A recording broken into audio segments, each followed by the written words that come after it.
CNBC. Welcome back to Special Report. As 130 million Americans dot the I's, cross the T's, and staple the W-2s onto their income tax returns, an increasingly vocal minority are doing none of the above.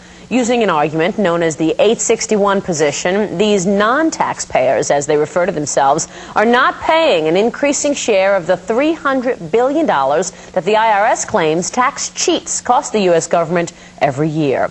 This tax honesty movement includes some curious members, including our next guest, a former IRS special agent, Joseph Banister, joining us today from San Jose. Also joining us, a true conservative congressman from Texas who favors total elimination of income taxes and has said that income taxes violate the U.S. Constitution. Congressman Ron Paul of Texas. Gentlemen, nice to have you with us. Thanks for joining us.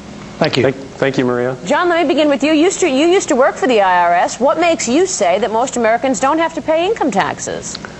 Well, the sheer solidness of the evidence. I did about 2 years of investigation part-time while I was a special agent for the IRS, and really couldn't help but conclude that the evidence showed that most Americans weren't required to pay it, at least not according to the laws passed by Congress. What is the evidence? The evidence fills up dozens of binders and file drawers in my own home, but of course there's much more evidence than that.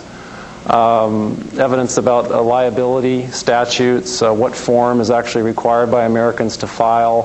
When you actually look at the statutes and regulations rather than just the IRS pamphlets, you learn that the income tax doesn't have quite the application that the IRS would lead the American people to believe. Congressman, you agree? You've written in the past that income taxes violate the 16th Amendment. Explain that idea. Well, I'm more concerned about the way the 16th Amendment was passed, and I don't think it was technically correct.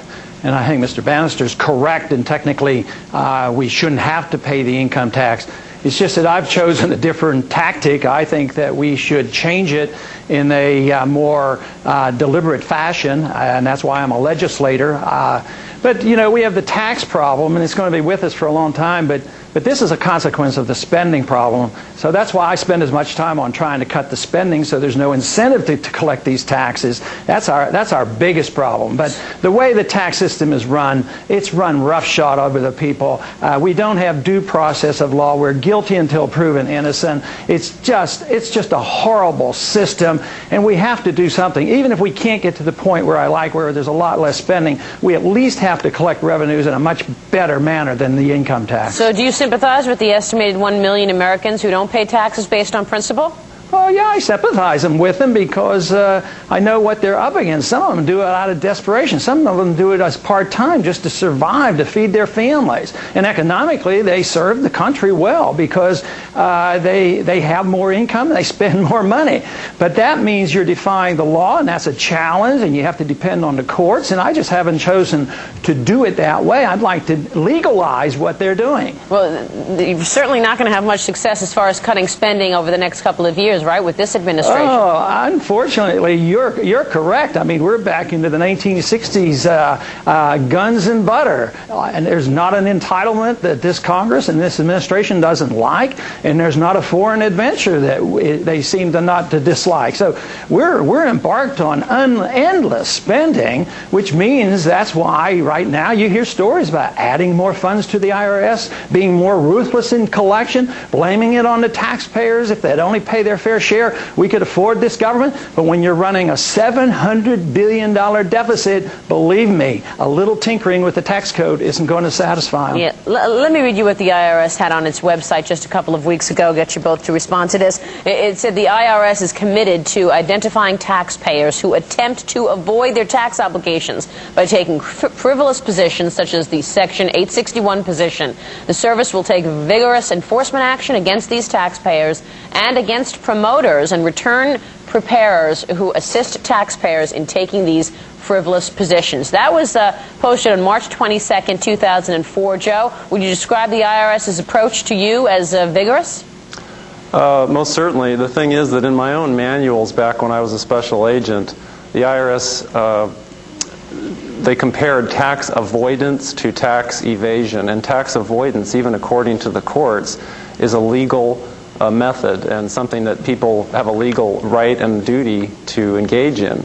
And what the IRS is trying to do is blur the line between tax avoidance and tax evasion, and now they've come up with this new term called abusive tax avoidance. So basically, Americans are going to be targeted for harassment if they're engaging in legal conduct and making it difficult for the IRS by not bearing their financial souls to the agency. It seems pretty aggressive. Why do you think you've been able to get away with not paying or filing your income taxes for so long?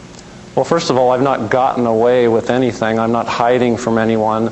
I'm simply asking the IRS to show me the laws that apparently require me to do these things, and they are suspiciously reticent to answer questions from me, and of course there are millions of other people, many other organizations who have attempted to get answers. In fact, the Congressman may be aware that we were trying to have a hearing whereby Department of Justice and IRS officials would appear and answer questions, and they pulled out at the last minute.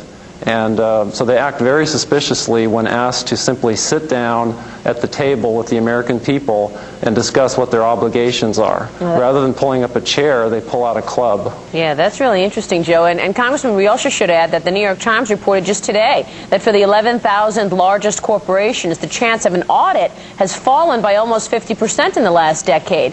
The decline for individuals is even similar to that.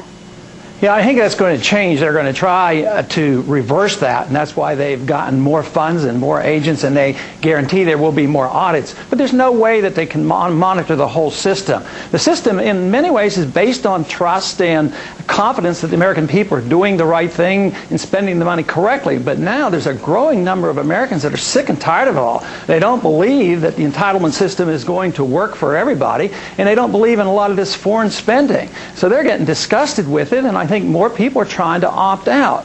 So ultimately, we have to face up to the fact that our government is too big and the spending is out of control, and the tax authorities are becoming out of control as well because they're determined to collect the revenues. And the Congress is silent on this now. A few years ago, they were up in uproar. They were going to tame the IRS, and for about 6 months that happened. But right now, the Congress, they're desperate. They're spending the money, and they want to cover some of these deficits, and that's why they are not fighting the increased role of the IRS now that's going to become more ruthless in the next year or two. All right, gentlemen, good to talk to you. This situation no doubt goes on, and we will look forward to having you back to continue discussing it. Thank you, Maria. My thanks to Congressman Ron Paul of Texas and Joseph Banister, who joined us today from San Jose. We'll be right back with more Special Report in just a minute.